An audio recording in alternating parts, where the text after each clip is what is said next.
Today, we're going to show how to enter the measurements of a magnetic hoop into the embroidery machine panel.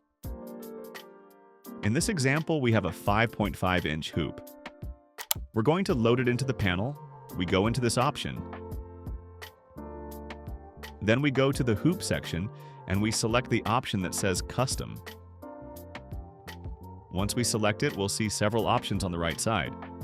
These are the ones we can choose from because they're simply references where we can store the hoops we have.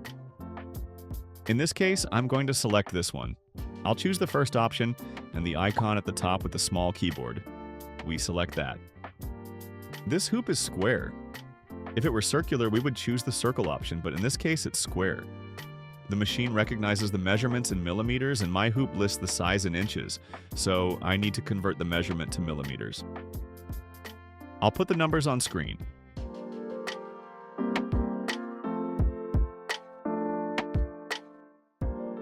We're going to reduce it for the safety margin, so we'll round it down to 130. In this case, for the Y, we enter 130,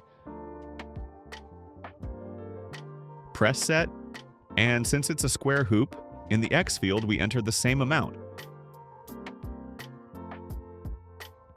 Press set, and then press OK.